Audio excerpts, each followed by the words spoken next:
So, naatasan po akong mag-facilitate dahil wala si Pangulo ng CAP.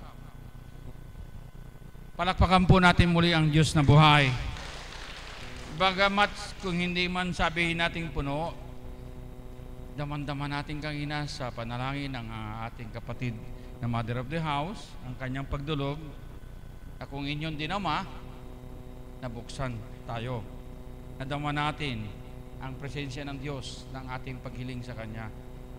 Kanina po na ako'y dumating sapagkat nung pong bang araw ako dito na may sinamahan akong pasyente ay binalita sa akin ng mga kapatid kong alagad na kanina ay nakatayo na at nagsalita at humingi ng kapatawaran sa kasalanan.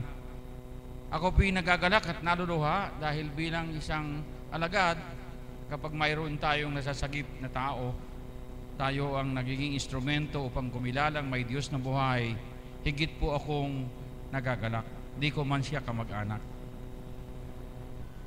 Mapalad din po sapagkat sabi ko nga, noon lang pong unang araw na siya ihatid ko rito, ni hindi ko naman po tinanong ang pangalan sapagkat ito po'y manugang ng isang estudyante kong pulis na naka-assign sa Malacanang. Sabi niya, "Dok, maraming salamat. Hindi mo ako dapat pasalamatan. Instrumento lang ako ng Diyos. Wala kang dapat alalahanin." At inaalok pa akong, "Dok, paano yung gasolina mo? Wala ka rin dapat bayaran sapagkat lahat na itong paglilingkod ay sa Kanyang pangalan." Wala tayong tulad po ng sinasabi ng Banal na Espiritu sa pamamagitan ng mahal na Apo. Ibinigay na libre, ipamigay na libre.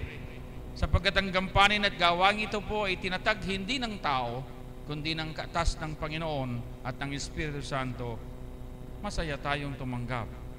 At mapala din po kanina, nasabi ko nga, yung aming atipeli sa Amerika ay nanonood, ay nagalak nung si kapatid na Lito ay tawagin ko noon at sabihin, "Aba, halika," sabi niya, sabi doon sa asawa, "makinig ka, di na ako iinom ng gamot. Tingnan mo si Lito, nanalig. Sa tubig lamang, pwede pong magkaroon ng kagalingan." Amen po ba? Ngayon, sino po ba nakakaramdam pa ng sakit? Meron, siyempre, hindi po ba?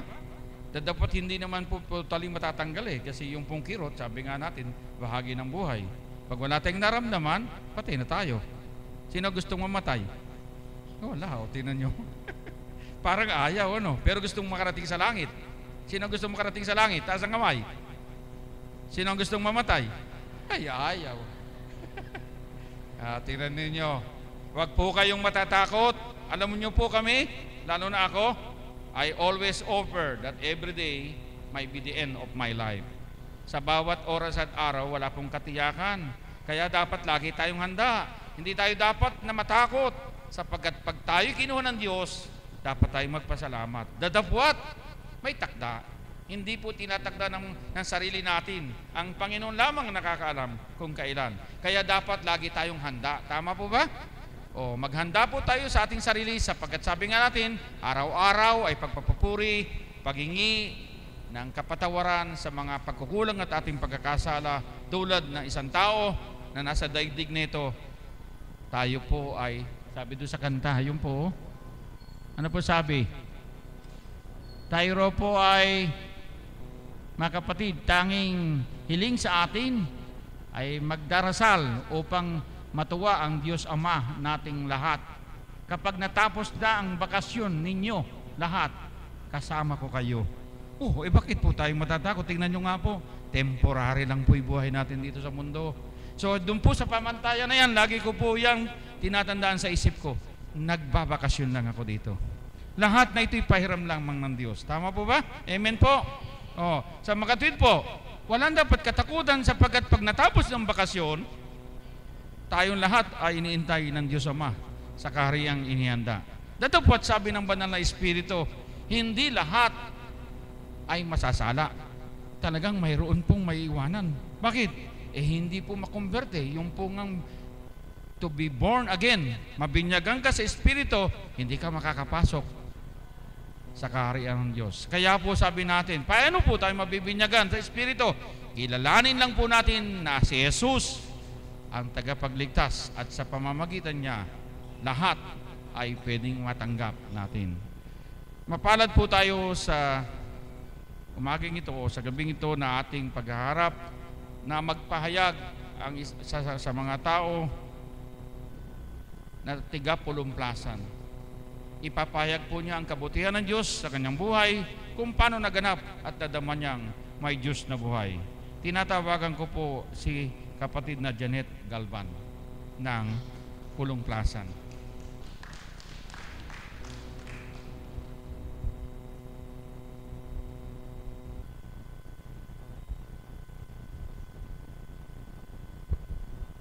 Ako po ay nagpapasalamat sa amang dakila natin lahat. At ako rin po ay nagpapasalamat at napunta po ako sa Dambanang Banal, kundi po sa Kanya ay hindi ko pa po maitutuwid ang aking kamalian.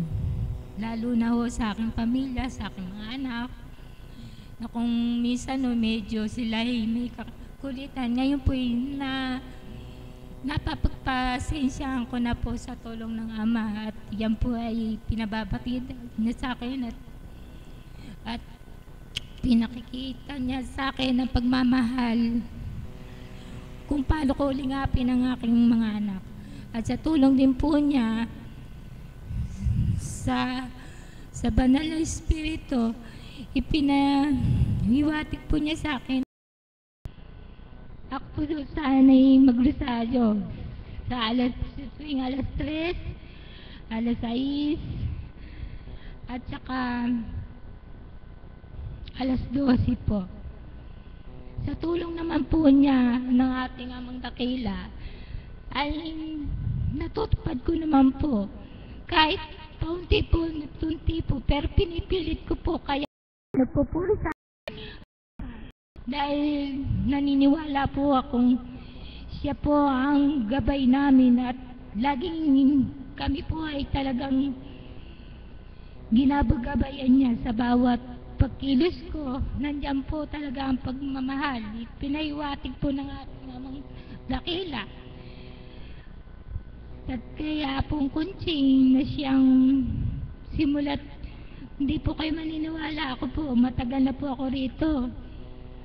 Nung wala pa po yung dambana po nito at malit pa po yung kanilang, pumupunta na po ako dito. Kaya kung basta ko noon ay wala pa po yung paniniwala ko po. Pero sa ngayon po, talagang pinaiwating ng ating mahal na Ama na hindi niya kami pinababayaan. Lahat ng dumating pagsubok sa ating buhay ay aming ibinibigay niya talaga na kami ay maging mabuti para sa Kanya. Kaya po nagpapasalamat po ako sa inyo at sa buong may kapal na ako po'y pinagaling na niya sa awat tulong ng may kapal na dakila. Salamat po at yun lang po at lubos po ako nagpapasalamat. Mabuhay po. Purihin ng Ama. Sa araw-araw nga po nating buhay, pagising natin, dapat nating alalahanin na ito ay biyaya. Salamat sa Diyos, buhay pa tayo. Di po ba? At sabi nga po natin, kung ididibdipin natin sa sarili natin, na ang lahat ng bagay ay ating iintindihin, hindi po tayo magtatagumpay sapagkat ang kagustuhan ng Diyos at ang kagustuhan ng tao magkaiba. Tama po ba? Yung nais ng Diyos ay salungat sa ating kagustuhan minsan. Bakit hindi natin pabayaan ang Kanyang kalooban, ang Siyang manguna at tayo'y tumanggap anuman ang biyayang tatanggapin? Kagabi po, inaabangan ko yung putulang kamay, pero inabutan ko, huli na po. Isa lang po ang mensahe kong nakita at nadinig. Ang pananalig at tanggapin mo sa Diyos araw-araw. Kung anuman ang sa iyo ay nasa iyo, pasalamatan mo sapagkat alamin mo may misyon bawat isa tayo sa buhay. Marami sa atin kapag dumarating ang problema, nagpapakamatay, nalulungkot, sinisisi sarili. May layunin po ang Diyos. Mapalad po tayo sapagkat hindi po natin dapat kainggitan ang katayuan ng mga tao dahil sa estado ng buhay. Wala po sa pera ang kaligayahan. Sabi nga po nung nadinig ko sinabi, kahit maraming pera nung nanalo sa loto, hindi na po nakatulog sa pag-iintindi, namatay. Kasi hindi malan kung saan itatago at ipagkaila yung kayamanan na ipagkaila sa iba at sa kamag-anak. Sapagkat pag nalaan ng kamag-anak, manghihiram. Sa karamutan at pag-iintindi, yung pong kanyang pagtama sa loto, ikinamatay naman niya. Amen po ba? Okay. So yung po ang isang bagay na dapat nating matutuhan. Dito po sa dambana, ang itinuturo ng Espiritu Santo, magpakababa. Tanggapin ang mga bagay na ipinagkaloob araw-araw. Mahirap nga pong gawin, sabi nga natin. Pero simula po nang mabuksan kami, sabi ko nga, hindi po ako nagplano sa buhay ko ngayon. Sa unang araw ng aking pagtanggap sa Espiritu Santo, ang sabi ko po, gabayan mo ko. Kung saan ako naroon, kung saan ang dapat gawin, doon lamang ako. At kung saan ako naroon, ipinagpupuri ko sa Diyos na lahat ng gampanin ko ay pagtulong at gawa ayon sa makakaya ko. Kaya nga sabi po natin, bakit tayo mag-aalala? Hindi po tayo dapat mag-alala. Kahit po may karamdaman, ilapit lang po ninyo sa Kanya. Sabi ko nga po natin, pinagtitibay lang po tayo.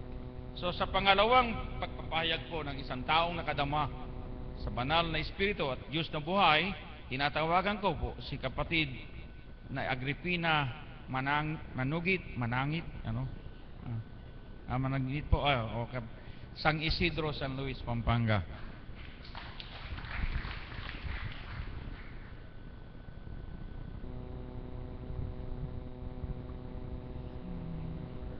Isang mapagpalang umaga po sa gabing ito. Ang ibabahagi ko lamang po sa inyo ay kung paano ko nadama ang buhay na Diyos sa dakong ito. Mapakapalad ko na nasasabi ko sa harapan na ito na isa nga ako isa bilang nalaksa ng tao ay isa ako sa binigyan ng pagkakataon ng Panginoon na mapadako sa dakong ito. Noong pong sa unang yugto po ng buhay ko, nung hindi ko pa po siya talagang kilala, kahit po ba ang gawin mo puro pagal, puro hanap buhay, marami kang kinikita, subalit kulang. Panayang kampay mo, subalit wala rin paroroonan. Kaya ako patuloy nagpupurit nagpapasalamat sa Panginoon dahil noon pa man mahal niya ako. Pero pinatunayan niyang talagang ako'y mahal niya dahil dito niya ako inakay sa dakong banal. Dito ko napatunayan na dito nga nananahan ang Diyos na buhay. Maraming pagkakataon na hindi ko sa aking pagninilay, hindi ko maubos maisip na ang Diyos nga ay hindi nawawalay sa atin. Iniisip mo pa lang, pero nagaganap na. Marami pong pagkakataon na gano'n ang nagaganap sa akin. Kaya ako, salamat nga sa Panginoon dahil dito niya ako inakay. Kahit nga, sabi nga ng banal na Espiritu, kagaya nga po ng mensahe niya nung nakaraang Sabado, ito po'y patuloy kong inaangkin sa aking sarili. Yung ang sinasabi po doon, yung hubang paghahasik ng binhi, yung pong banal na aral niya. Pag po ako'y nadadako sa dakong ito, kahit hindi ko man po nagagampanan lahat yung hinahasik niyang kabanalan, kahit po kapiranggot lang, may natatanim po sa aking puso. Patuloy ko pong dinadama ito, patuloy ko pong iniisip, bakit itong kaganapan ito nagaganap sa akin. Nung pong bago po dumating ang kaarawan ng piyesta sa amin, dito pinatunayan na naman ng Diyos na buhay na siya'y naroroon sa aking tabi at oras na yun. Kasi po noon, naubusan po kami ng karga ng tangke sa Siling. Ngayon po kasi, magkakahoy po, hindi ko naman po gawin yung mag-utos sa aking mga kasambahay. Kung yun din lang po ay kaya ko, ako po yung kumikilos. Kesa po mag-utos ako na hindi ako susundin, sasakit lang po ang loob po. Dun po sa pagkakataon na yun, mayroon pong isang putol na kahoy na ito po'y puputulin ko pa. Kinalang ko po sa isang malaki-laking Kung po ng kahoy, putol ng kahoy. Hindi ko po sukat akalain. Dun sa pagtaga ko, tumilansik po siya sa aking mata. Wala po akong nasabi kundi, Diyos ko, tulungan mo po ako. Patuloy po ang pagluha ng aking mata na hindi ko mawari. Sabi po nung mga kasamahan ko sa bahay, Nay, ano ba yung nararamdaman mo? Sabi niya. Ba't di mo patingnan? Saan ko patitingnan? Doon sa ganun. Sabi ko, hindi, kaya ko to, sabi ko. Hayaan mo, mamayang makapananghali, mayroon akong pupuntahan. Saan pa ba ako pupunta kundi sa banal na dambana? Doon ako nananalig, nananampalatay, nagtitiwala na ang Diyos na buhay, hindi niya ako pababayaan. Hanggang sa dumating po ako dito, patuloy po ang pagluha niya. Pag po walang salamin, para po bang siya ay may puwing, pero hindi ko po siya kinukusot kasi natatakot po ako. Baka mayroong nakatimo, bumaon sa aking mata. Nagpunta po ako dito nakasalamin. Pag po kasi nakasalamin, naiibsan po yung sakit. Nataon po diyan po ako naupo. Nagsishare po yung mga kapatid natin. Pero nung pong nag-umpisa na pong magmensahe ang banal na espiritu sa katao ng ating mahal na Apo Conching, doon na patunayan ko na ang Diyos ay buhay na buhay. Pagkayari po ng mensahe ng banal na espiritu nung mga oras na iyon, para pong naibsan ang sakit ng aking mata, kahit hindi ko man siya dinala sa doktor, pero pinagaling ako ng Diyos na buhay. Patuloy po akong nananalig, nananampalataya, nagtitiwala na siya ang magbibigay buhay, pag-asa at lakas sa akin. Payak man ang aking kabuhayan, payak man ako sa anumang yaman, pero mahal na mahal ako ng Ama. Ang patuloy niyang ibinibigay sa akin ay walang kasing halaga. Pag-ibig at pagmamahal niya ay para sa akin.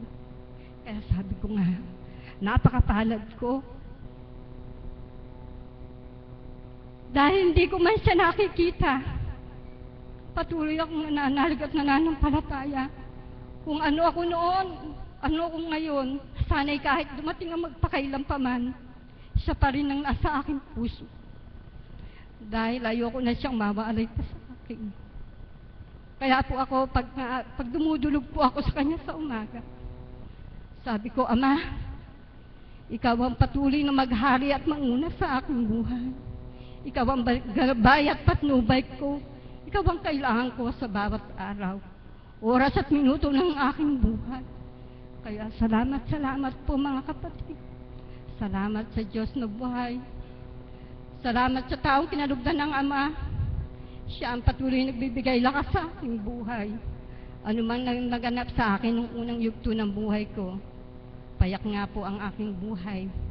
Pero punong-puno po ako ng pag-ibig at pagmamahal niya. Kaya sino po ba yung hindi maniniwala? Kahit po sa mga kapatid nating alagad, kahit hindi ka man ang banal na espiritu ang makahaplos sa iyo sa mga mensahe nila, patuloy at patuloy pong ito'y tinatanim ko sa aking puso dahil alam kong ang Ama rin ang nasa sa kanila. Kaya ang mga mensahe at banal na aral ng Ama ay patuloy kong itinatanim sa aking puso. Kaya mga kapatid, mahirap ka ba? Mayaman ka ba? Kundi ka nga mananalig at mananampalataya sa Ama, sandali lang yun. Kaya ako, kahit ganito lang ako, pag ako'y napupunta sa dambana, yaman kong tinuturing. Kasi nga, wala kang mapupuntahan. Wala kang kahit sa mga simbahan, hindi ganito yung nadadama dito. Dito talagang buhay na buhay mo siyang nadarama. Salamat sa ating mahal na Apo Conching. Kundi siya binigay sa atin, sana nga tayo kaya pinupulot sa panahon nato. Ano na kaya ang mga buhay natin? Kaya ako, papurit pa sa salamat sa Ama. At isa ako sa binigyan niya ng pagkakataon na siya'y masilayan ko, madama ko, ang kapangyarihan niya sa dakong ito. Kaya isang magandang umaga po sa gabing ito, mga kapatid. Purihin ka kapatid sapagkat ikaw'y nabuksan sa iyong pagpapahayag, ibig sabihin nadama mong ang Diyos ay buhay. Sandali lang po.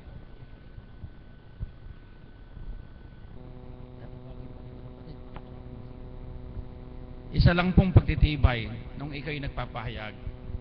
Saan nga pa po tayo pupunta? At tayo po, ako, nagsisimba rin ako sa mga simbahan. Pagpaumanhin ko minsan, namimili rin ako ng paring aking pagsisimbahan sapagkat sabi ko nga, ayokong magkasala. Kasi hindi naman po lahat ng naglilingkod puspos ng Espiritu. Di po ba? Madadama po natin yun eh.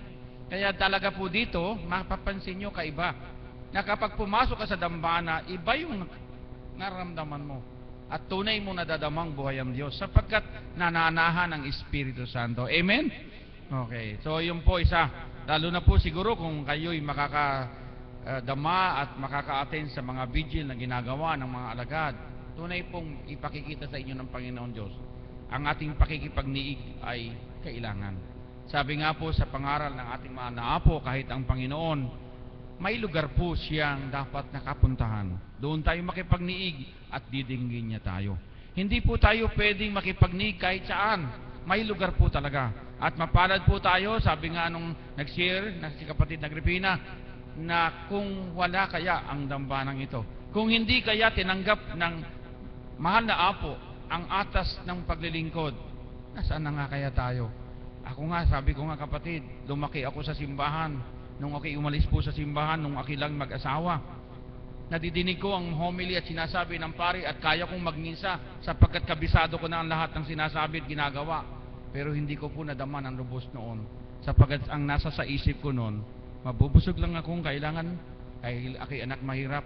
Nasa simbahan ako sapagkat masarap ang kinakain ng mga pari, lalo na't mayroong hain sa minsa. Ako po unang kumukuha at nagsasabi, pinritong manok, sariwang gatas, suman at bibingka. At pag ako'y dumating sa kumbento, sabi ng mga kasama kong sakristan, oy, marami ka bang uwi? Oh, marami. Maganda ang tiyaw natin ngayon dahil marami ang nagbigay ng pagkain. Totoo po ito. So, naglilingkod man po kami nung ako'y sakristan. Hindi ko nadama na tulad dito sa maiksing panahon, yung kaibahan. Yung kaibahang maintindihan mo yung salita ng Diyos. Sa totoo, nakikinig po tayo eh. Pero pag hindi tayo nabuksan, wala pong kahalagahan. Ngayon po, kung mo nabuksan, bahagyang salita lamang, tumitimo sa puso, sa isip, at gusto mong isabuhay. Amen po? Okay. So ngayon po, muli, kaya po napapasalamat ako. Sabi nga ng Panginoon, kung mayroong expiration ng buhay, bago matapos yung expiration, nalalaan kong tamang landas, tuwid na landas, ang dambanang nadatnan natin. Salamat sa mahal na Apo Kunching sa gabay at pagtanggap, sa sakripisyo na kanyang tinanggap at ng buo niyang pamilya, tayo'y nagabayan. Ilang taon na po tayo? Ha? 12. So sa isang batang 12, hindi po ba pag 12 halos ay grade 6 na? Ano, grade 6 na. O ibig sabihin pag grade 6, marunong na. Marunong bumasa, marunong sumulat, marunong mga tuwiran tumanggap at magpahayag. Kayo po ba, kung sa tansya nyo, natuto na kayo? O hindi pa? O nakikinig lang pero hindi pa naiintindihan? Ihilingin po natin. Alam nyo po, lahat ng bagay kapag iniling sa Espiritu Santo, ipaliliwanag, bubuksan kayo at maintindihan nyo ang lahat ng talata at salitang magmumula sa banal na salita na mula sa Kanya. Tatawagin ko po ngayon ang ating Mother of the House upang mag-share uli-muli. Kung bagamat madalas, may makakapulutan kayo sapagkat siya po'y puspos ng Espiritu Santo. Salamat po, Ama. Buhay po ba ang Diyos? Alam niyo po, sa bawat araw, sa bawat oras, hindi po nawawala ng ipon si God. Amen po ba yon? Sapagkat sa bawat araw po ng paghahasik sa atin, tayo po'y nag-iipon ng mga bahagi ng Diyos sa ating buhay. Buhay po ba ang Diyos? Nais ko lang pong bigyan ng emphasize. Siguro po takda na sa bawat pagmamasid at pagsusuri ng bawat isa, ito po ay isang sikreto sa aking sarili, subalit gusto ko po isiwalat sa inyo para lalo po kayo mapuspos kung gaano kabuhay ang Diyos sa dakong ito. Sa bawat araw na lumilipas, maging kayo kung paano po kayong tumanggap ng kaukulan na bahagi ng ating Panginoon sa katawan ng ating mahal na Apo Kunching. Bawat araw, mahal na Apo, pinasasalamatan po namin kayo. Bawat araw, hindi maaring kalimutan na hindi siya pasalamatan. Bakit po? Sapagkat ang bawat paghahandog ng Diyos sa dakong ito at maging sa tahanan po ninyo na nagaganap po sa amin bilang mga alagad, lalo na po sa akin, na bawat pangungusap po ng banal na Espiritu sa aming mga kaisipan ay patuloy na pinatuhanan ng Ama pagdako namin sa dambanang ito at lumuwal ang mahal na Apo Kunching kung ano ang pangungusap niya, yun po yung niluluwal na patunay lamang na ang Diyos ang nagbabahagi sa bawat araw. Buhay po ba ang Diyos? Sapagkat, syempre po, maging kami po mga alagad ay kagaya nyo rin po na wala kami nakikita, nahayagan na pumababa para magsalita sa amin. Subalit sa kaparaanan po na bahagi ng Diyos, sa pamamagitan ng ating mahal na Apo Kunching, kaya kapag sinasambit po ng banal na Espiritu na huwag si Apo Kunching ang pasalamatan nyo, kundi ang Ama, kasi kaalinsabay po yun na dapat pasalamatan. Sapagkat kung wala pong tutupad na mula sa Ama, wala rin pong Amang makikilalang tao. Buhay po ba ang Diyos? Amen po ba yun?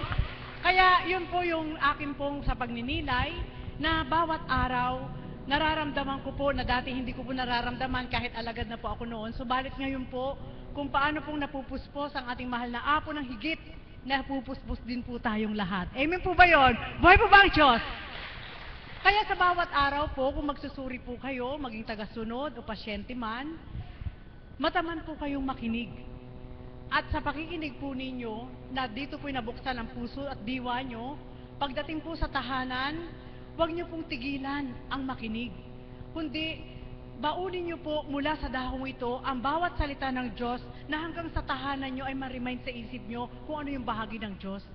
At kapag ginawa niyo po yun, ito po ay hindi isang pangaral, kundi karanasan po namin, experience po namin mga alagad, na kapag dinala na po namin sa tahanan yung inihasik na yon na naipon namin, unti-unti po kakausapin po kayo ng Panginoon sa pamamagitan ng kanyang banal na Espiritu at walang tigil, walang patid ang pagbabahagi po niya sapagkat pagkagaling niyo muli sa tahanan na nangusap sa inyo, pagdating po dito, may follow-up pa rin pong pangungusap ang Diyos. Buhay po ba ang Diyos? Amen po ba yun? Bakit po? Yun po ang pinalalahad sapagkat sabi nga ng ating Panginoon, panahon na. Nasa tuwina ay pinasasambit at sinasambit ng banal na Espiritu sa katawan nating mahal na Apo Kunching, ang mga ginamit noon ay patay na rin. Amen po ba yun?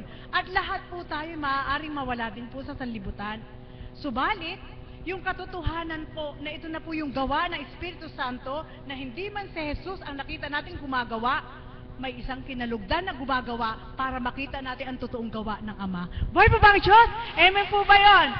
Kaya bawat araw, ito po ang naging pagninilay ko, na sabi ko nga, mapalad po kayo. Hindi ko po tinuturan sa inyo na maghandog kayo sa dambanang ito. Hindi ko po yun ipinangingilak sa inyo, kundi ang mga makatotohanan na may pandaman na bukal sa puso nyo, na naghahandog para sa Diyos sa dambanang ito, gaano man yan kaliit, yun ay hindi isang pagsubok sa amin. Buhay po ba ang Diyos? Sapagkat, nananalig po kami na ang mga bukas na tao na totoong kumikilala sa Diyos ay ibabahaginan din po ng damdamin ng Diyos para magbigay. Buhay po ba ang Diyos? Amen po ba yun? At doon po ako nagkaroon ng pagninilay nung sinambit po ng banal na Espiritu sa pamamagitan ng mahal na Apo.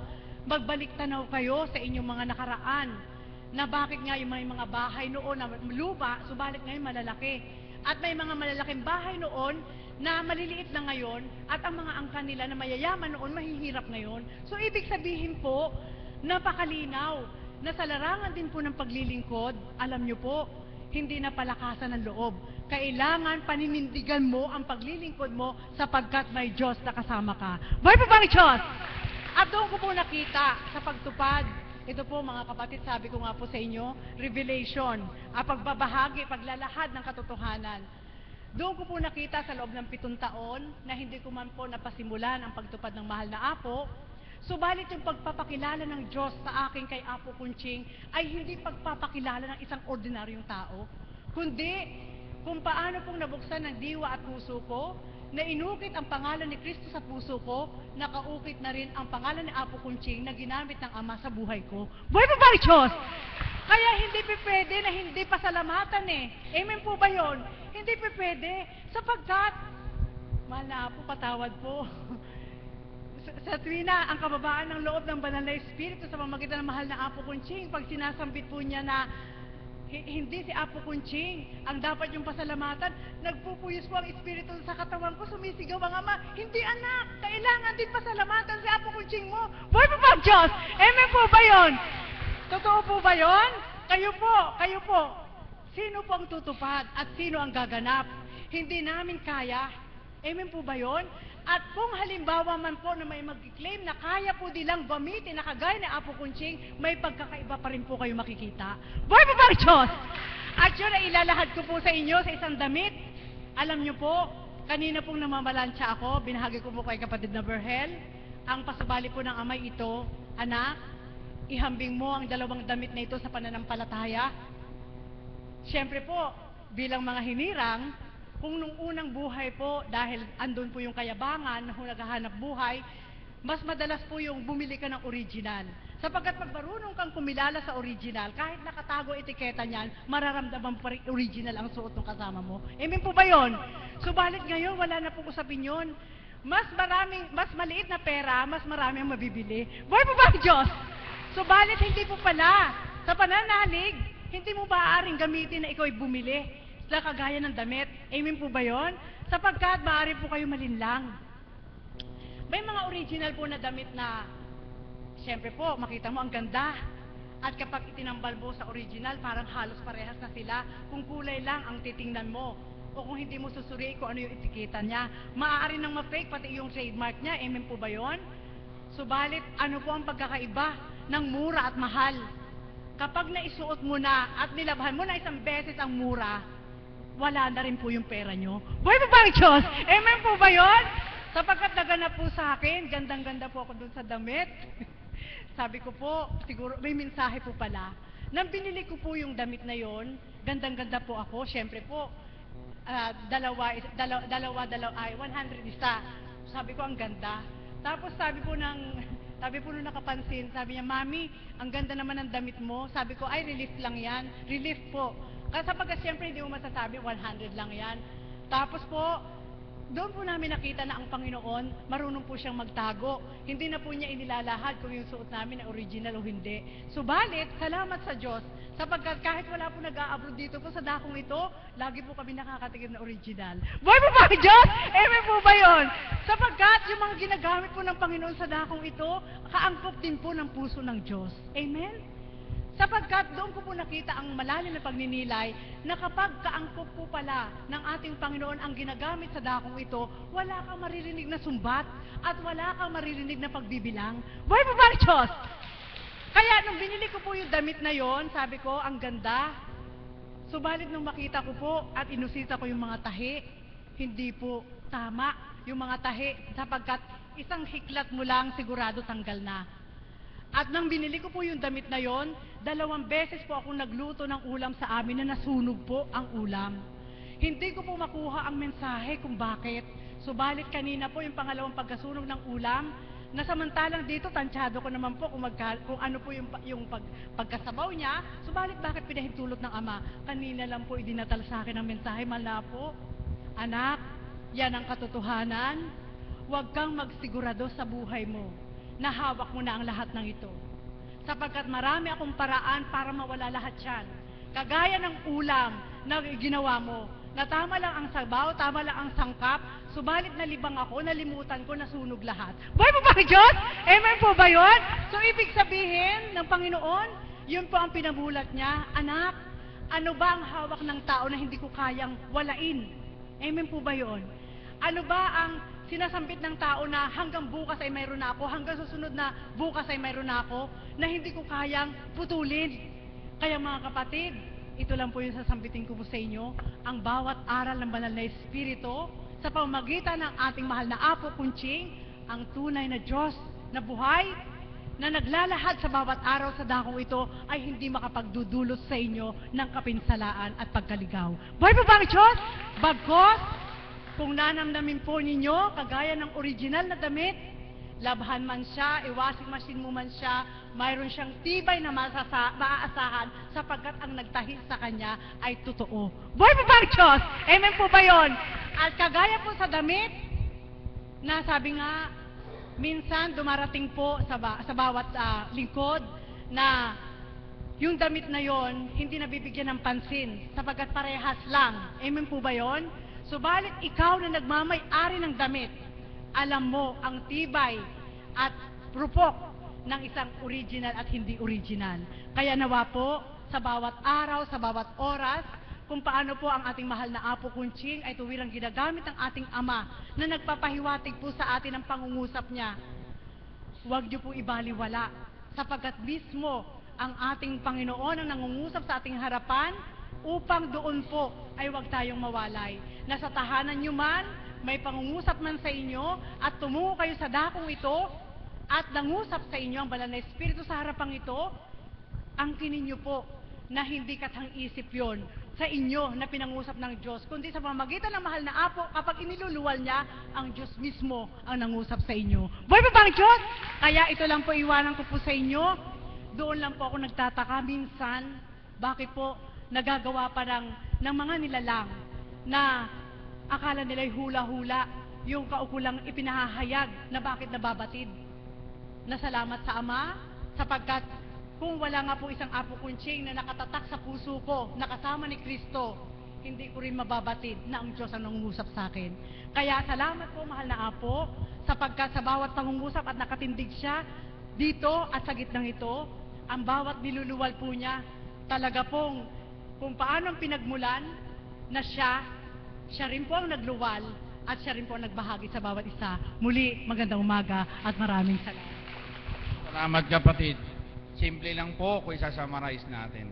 Naririto tayo, hindi para mag-ipon ng kayamanang panlupa.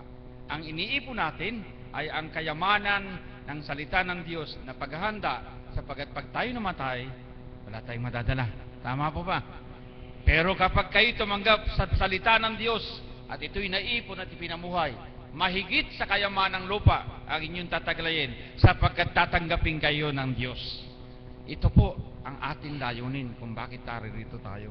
Minsan nga, kanina nung bago umalis, naalala ko, oo nga, anin mo nga ba yung pera? Doon sa Bible, di po ba merong isang kwento doon na sabi niya, naku, puno na yung kaban ng aking palay. Mamahinga man ako, di na ako magugutom. Hangal, sabi ng Ama, mamaya kukunin na kita. So, nasaan yung inipon mo? Nasaan yung inimpok mo? Wala po. Pero, sabi nga, hindi po tayo nabubuhay sa tinapay lamang. Mahigit nating dapat pag-alagaan at ipunin ang lahat ng salitang nagmumula sa Espiritu sa pamamagitan ng Apo Kunching. Pasalamatan po natin talaga sapagkat kung hindi tinanggap ng Apo Kunching, wala tayo rito. Tama po ba kapatid? Kung kaya wala tayo, nasaan kaya tayo ngayon? Nakaw. Hindi ko po masabi. Kaya mapalad po tayo sapagkat kung wala, kung i-compare po natin yung naraan nyo po ba yung parola? Pag nawawala yung mga bangka, yun lang ang tinatanaw para makabalik sa lugar ng kanilang pinagmulan. Ang Apo Kunching po, parola ng ating buhay. Tama po ba? Sapagkat kung wala yung liwanag at salita ng Apo Kunching, naku po, nangangapa tayo. Kaya po, hanapin natin talagang pumunta, makinig, upang sa ganon, laging may gagabay, sapagkat sa aking buhay, parola ng buhay, nagabay ng binigay ng Diyos ang Apo Kunching. Magsitayo po tayo at tayo po ay mananalangin.